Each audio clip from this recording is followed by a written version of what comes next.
مستمعي هيفي اف ام الأعزاء، طابت أوقاتكم وأهلا بكم في حلقة جديدة من الزاوية البيئية. موضوع حلقتنا اليوم هو استنزاف الموارد الطبيعية.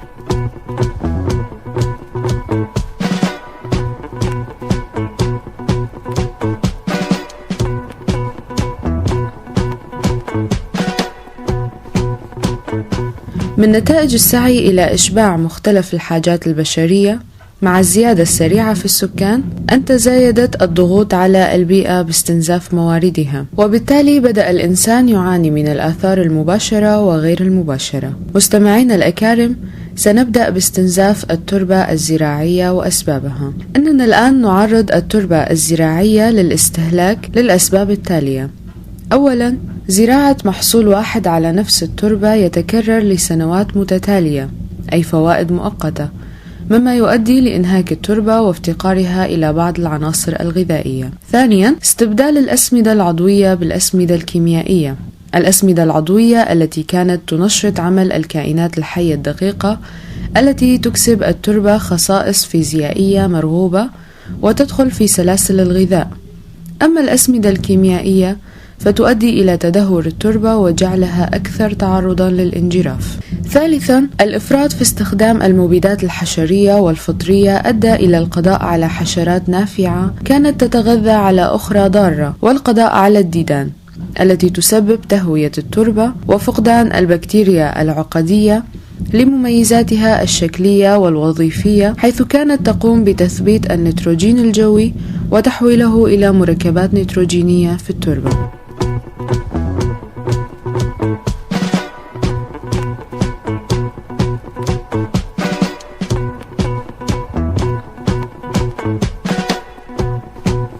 أما بالنسبة للرعي الجائر، من حيث التعريف هو التركيز على رعي مجموعة من الحيوانات في منطقة معينة لفترات طويلة. مستمعين الأعزاء، توفر المراعي الطبيعية الغذاء لقطعان الماشية التي يربيها الإنسان ويعتمد عليها كثروة حيوانية تمده بالغذاء البروتيني، ويؤدي الرعي الجائر إلى تدهور النبات الطبيعي الذي يرافقه دائما تدهور التربة والمناخ، فتتعرى التربة ويحدث انجراف شديد بفعل مياه الأمطار والرياح، وتصبح الأرض قاحلة عاجزة عن امتصاص مياه الأمطار. ولعلاج هذه المشكلة يجب أن يتم تنظيم الرعي.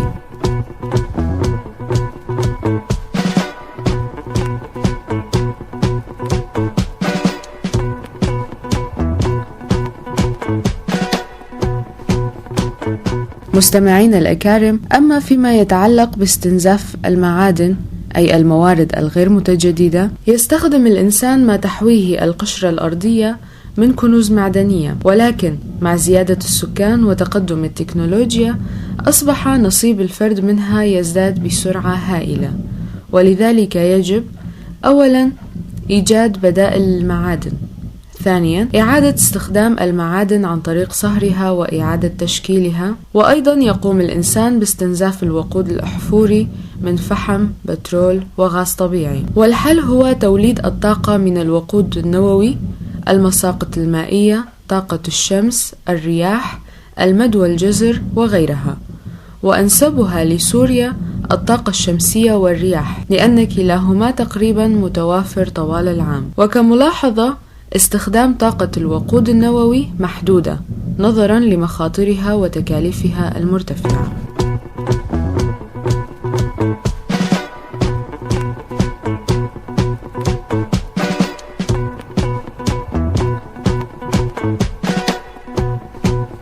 مستمعين الأكارم، لمواجهة مشكلة تناقص الموارد، أولا يجب ترشيد الاستهلاك، أي تجنب القطع الجائر للأشجار وتجنب الرعي الجائر وعدم إنهاك التربة الزراعية بنوع واحد من المحاصيل، وتعظيم استخدام المخصبات، المبيدات، وترشيد استهلاك البترول.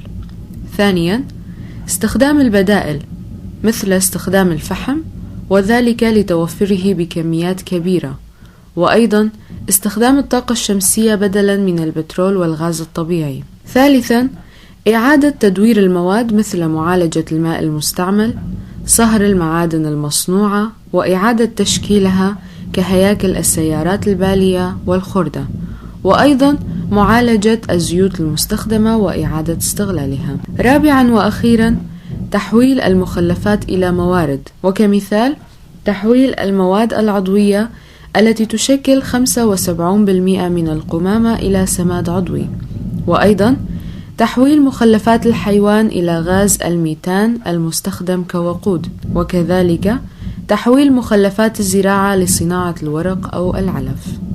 مستمعينا الأعزاء، هنا وصلنا إلى نهاية حلقتنا لهذا اليوم. إلى اللقاء في الحلقة القادمة.